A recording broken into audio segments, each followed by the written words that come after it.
Hi everyone, my name is Courtney and welcome back to my channel. Today I'm going to be doing a small life update along with my usual wrap-up stuff. This period, this like last 6 weeks has not been fun for me, and it definitely is reflected in my reading because I haven't really read anything. The past couple weeks have just been like bus, club, another club, except none of those things are fun in this instance. I had all these great ideas for the end of the year stuff, and then just life hit me and it's been awful. So I start off the month of October with my grandmother unfortunately passing away. This was not necessarily news to us. We knew it was going to be becoming time for that. She had dementia and was showing signs of late dementia. I personally had been saying to my mom for a while that I did not think she was going to make it to Christmas, and so it was not a surprise, but I think it took a lot more out of me than I thought it would.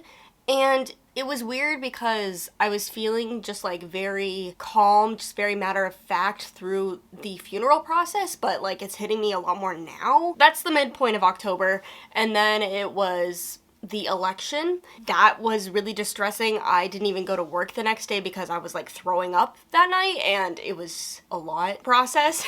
And then a week after that, I want to say, I got a cold that I'm still not getting over. I got all of the cold and flu symptoms. I was not positive for COVID. The major symptoms like fever and stuff went away after a week, but we're starting to think it was probably a sinus infection now because I'm still kind of sniffly and a little bit congested and still have a little bit green stuff. So yeah, that just like kind of took everything out of me. It was funny because I was reading kind of like to escape, I think, during my grandmother's funeral process stuff. And then once the election hit, I just like wasn't really reading. I was picking up stuff and like putting it down and just not finishing it and just like not being able to focus. And then I just started rereading the Foxhole Court series because I'm like, I need a little bit of comfort, and this series brings me comfort. So that's what I've been doing for like the past 4 weeks, is like reading that. And the cold pretty much took all of my energy out of me, and I've been sleeping in every day instead of getting up when I like to early in the morning to get stuff done. So it's just been like not reading, but also not working on any of my video stuff and just trying to heal, I guess, because it was just one thing after another, like I said. So these are the books that I read at the beginning of the month of November. I think I started the first book in October and finished it like the first couple days in November. And then the next book I read that first week before the election, before I got sick. So yeah, let's go over them. So the first book I read was Apostles of Mercy by Lindsay Ellis. This is the third book in a sci-fi adult series. It is the third of 5 books. Axiom's End is the first book. It's basically first contact story, first contact with aliens, and it's set in the early 2000s, mid 2000s, and I really enjoy this series. The first book started off as more action-packed, more a first counter alien movie, and then the second one is like deep psychological problems. The third one kind of returns a little bit more to the action, but what I really like is that when the characters face a consequence, or like when the characters make a decision, it like leads to other things. Basically, our main character, Cora, is struggling to survive with this alien encounter, but it's also like she has just so much trauma from everything, and that's really affecting her and her decision-making skills, and she's basically spiraling out of control at this point. This one introduces a sapphic character love interest for Cora, which I really enjoyed. I really liked her. And as we go more and more into the series, we get more and more perspectives, which I really enjoy. And yeah,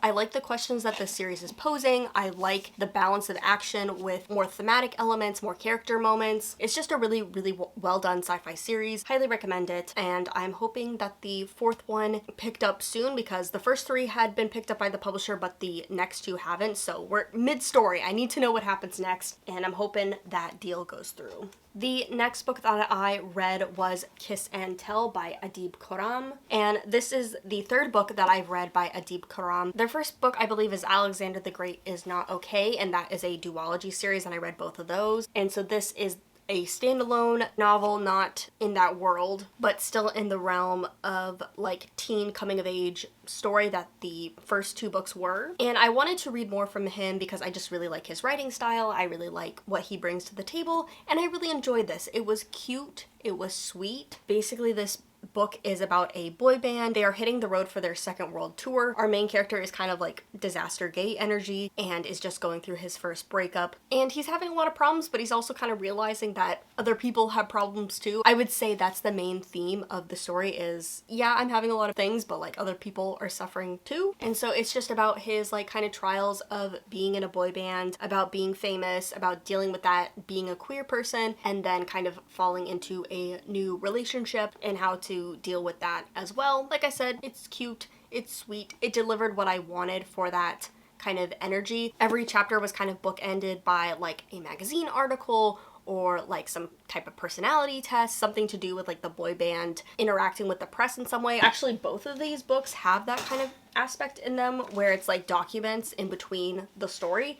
I always love like documents, and when a book deals with like famous people, I really like the like press or like public persona or like Twitter accounts really playing into the like famous journey. So yeah, this was fun. It was a good time. I would recommend it to other young adult readers. Oh my god, it's not Alexander the Great. It literally has the book on the title. It's Darius the Great. I am so sorry. I would say that this is older teen though, because it does discuss elements of sex and, you know, teenagers having sex. I would say the big plot point is that his ex is revealing like some of their text messages with each other, which are sexual in nature, and that kind of is like a big thing with the press because he is in a boy band. It was still really well done, I felt like, and I really enjoy his writing, so I want to keep reading what he's written. He has another young adult book out that came out last year, I believe, so I probably will check that out because again, I just like his writing. I think it's nice, and I think he does a pretty good, compelling story. But that's what I read for the month of November. Like I said, I just didn't really pick up anything and read it. And so going forward, what are my plans for the end of the year? I wanted to do videos where I was reading the end of my TBR list. I wanted to do a Christmas reading vlog, reading Christmas books. And I wanted to do another vlog where I'm trying to finish up series. I'm gonna push to try and get the Christmas vlog done because I did already buy those Christmas books in like September. I was like ready to do these things. So I'm hoping that this week I can start getting back on the horse, getting up early, getting stuff done. And I hope to see you soon for that. So yeah, thank you so much for watching. I'll see you guys later and happy reading.